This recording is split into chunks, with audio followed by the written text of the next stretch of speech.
ದಕ್ಷಿಣ ಕನ್ನಡ ಮತ್ತು ಉಡುಪಿ ಜಿಲ್ಲೆಯ Muslim central committee ವತಿಯಿಂದ ಸಿಎಎ ಮತ್ತು ಎನ್ಆರ್ಸಿ ವಿರೋಧಿಸಿ ಡಿಸೆಂಬರ್ 28ರಂದು ನಡೆಯಬೇಕಿದ್ದ ಪ್ರತಿಭಟನೆ ಜನವರಿ 4ಕ್ಕೆ ಮುಂದೂಡಲಾಗಿದೆ ಎಂದು ಮುಸ್ಲಿಂ ಸೆಂಟ್ರಲ್ ಕಮಿಟಿಯ ಜಿಲ್ಲಾಧ್ಯಕ್ಷ ಕೆಎಸ್ ಮಹಮ್ಮದ್ ಮಸೂದ್ ಹೇಳಿದರು.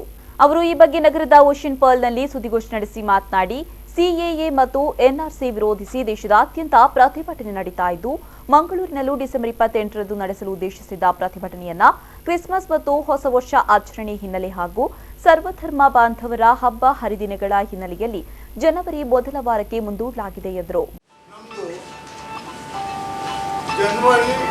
ಡಿಸೆಂಬರ್ 28ಕ್ಕೆ ಮೈದಾನದಲ್ಲಿ ಒಂದು ಕರೆ ಮಾಡುವಂಥದ್ದು ಯಾಕೆ ಹೇಳಿದರೆ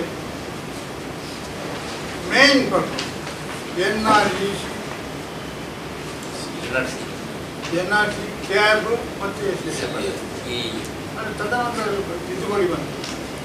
ಆ ವಿಚಾರ ಇದು ಯಾಕೆ ನಾವು ಪ್ರೊಟೆಸ್ಟ್ ಮಾಡ್ತಾ ಇದ್ದೇವೆ, ಸರ್ಕಾರಕ್ಕೂ ಅಲ್ಲ ಅವರಿಗೂ ಅಲ್ಲ. ಯಾಕೆ ನಾವು ಇಲ್ಲಿ ಹಿಂದೂಸ್ತಾನದಲ್ಲಿರುವ ಮುಸ್ಲಿಮರು ಅಥವಾ ಇತರರು ಬರಲಿಲ್ಲ. ಈಗ ಮುಸ್ಲಿಮಿಗೆ ಮಾತ್ರ ನಾವು ಯಾಕೆ ಬೇರೆ ಲೇಖಿದ್ದೀವಿ, ಯಾವ ಕಾರಣಕ್ಕೆ ಹಿಂದೂಸ್ತಾನದಲ್ಲಿರುವಂಥ ನಾವು ಮುಸ್ಲಿಮರಿಗೆ ಯಾಕೆ ಬೇರೆ ಇಟ್ಟಿದ್ದೀರಿ, ಅದು ನಮಗೆ ಬೇಕು.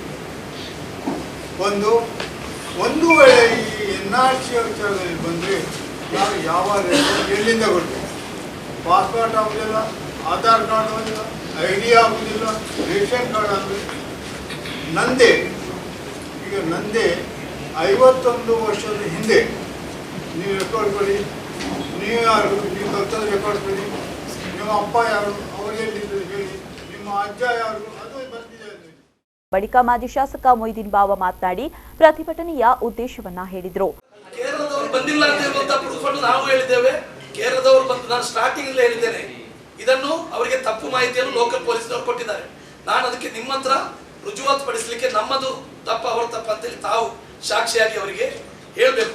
ಇಲ್ಲಿ 2 ಜನ ತೀರಿ ಹೋದವರು ಲೋಕಲೈಟ್ಸ್, ಅದೇ ಪ್ರದೇಶದವರು.